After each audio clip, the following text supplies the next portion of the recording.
पिछली वीडियो में हमने पाठ 13 अमृत संस्कृतम पाठ के संस्कृत से हिंदी की थी।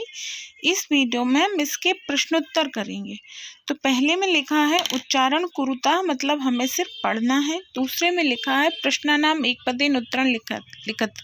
तो इसमें का के स्थान पर लिखना है संस्कृतम। दूसरे में लिखना है शून्य प्रतिपादन का के स्थान पर संस्कृतेन। तीसरे में लिखना है कौटिल्य रचित संस्कृतम किम, तो इसका लिखना है अर्थशास्त्रम। चौथे में लिखना है कस्य के स्थान पर संस्कृत भाषाया, और पांचवें में काह के स्थान पर लिखना है संस्कृत भाषा। ठीक है। अब हम देखेंगे यहाँ अगला ये लिखा है प्रश्न क्रमांक 3 में प्रश्नानाम उत्तराणि एक वाक्यन लिखता। तो इसमें पहला प्रश्न लिखा है संगणस्य कृते सर्वोत्तमा भाषा का के स्थान पर लिखना है संस्कृतम। दूसरे में के स्थान पर लिखना है सूक्ति भी, ऐसे लिखेंगे हम इसको, संस्कृतस्य वाड्यमय सूक्ति भी समृद्धम अस्ति। दूसरे में अगले प्रश्न में लिखा है संस्कृतम किम शिक्षयति, तो किम के स्थान पर लिखेंगे आत्मवत।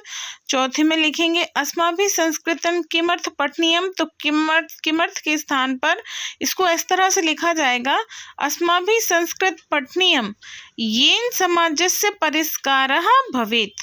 ठीक है, इसको पठनीय इसके साथ लिखेंगे, किमर्थ को काट देंगे और फिर पूरा आंसर लिख देंगे। अब इसमें लिखा है प्रश्न क्रमांक 4 में इसके स्त्रीलिंग और शब्दों से इसको पूर्ति करनी है। तो प्रथमा में पहला जो ब्लैंक्स है वहाँ लिखना है मति।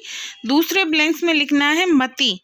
पहले में मति ही, दूसरे में मति, तीसरे में प्रीतम, तीसरा जो ब्लैंक्स दिया है उसमें प्रीतम, चौथे में प्रीति ही, और फिर अगला ब्लैंक्स जो शांति वाला ब्लैंक्स दिया है जिसमें तृतीय विभक्ति के रूप में लिखना है, वहाँ लिखना है शांत्या शांत्यभ्याम।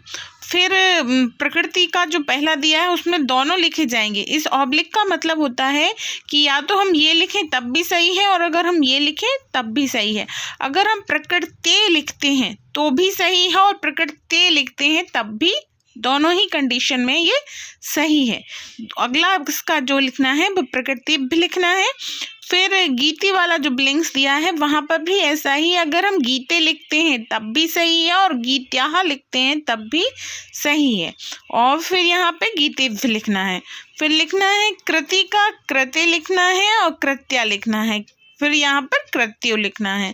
फिर भीति का लिखना है, भी तो इन्होंने दिया है, हम लिखेंगे यहाँ पे भीतिव्याम, भीत्यो और भीतेषु। ठीक है, ये हमारा हो गया प्रश्न क्रमांक 4। अब हम देखेंगे प्रश्न क्रमांक 5। इसमें हमें लिखना है रेखांकित पदानि अधिकृत प्रश्न निर्माण कुरुता। तो निधि के स्थान पर हम लिखेंगे का, कैसे लिखेंगे संस्कृत ज्ञान विज्ञानो का सुरक्षिता अस्ति। यहाँ पर आंसर दिए हैं, हम उनको प्रश्न में बदल देंगे। दूसरे में संगणस्य के स्थान पर हम लिखेंगे कस्या। तीसरे में लिखेंगे संस्कृत साहित्य के स्थान पर कुत्र, और बारिष्ठान के स्थान पर हम लिखेंगे कान।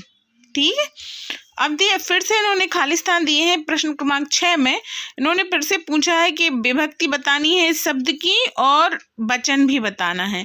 तो गति शब्द है प्रथमा विभक्ति एक वचन, नीतिम शब्द है द्वितीय विभक्ति एक वचन, सूक्तिः शब्द है प्रथमा विभक्ति बहुवचन, शांत्या है तृतीय विभक्ति एक वचन, प्रीत्य है चतुर्थी विभक्ति एक वचन, सप्तमी है मतिषु है सप्तमी विभक्ति एक बहुवचन। अब यहाँ पे लिखा है यथा योग संयोजिते लिखता, मतलब सही जोड़ियां बना दीजिए। तो कौटिल्यन की सही जोड़ी मिलनी है अर्थशास्त्रम रचितम से। चिकित्सा शास्त्र की मिलनी है चरक सुसूत्रोतयो योगदानम। शून्यस्य आविष्कार है आर्यभट्ट। संस्कृतम ज्ञान विज्ञान पोषकम, और सूक्तिः अभ्युदय प्रेरयन्ति। ये चैप्टर हमारा खत्म हो गया है। Okay, bye.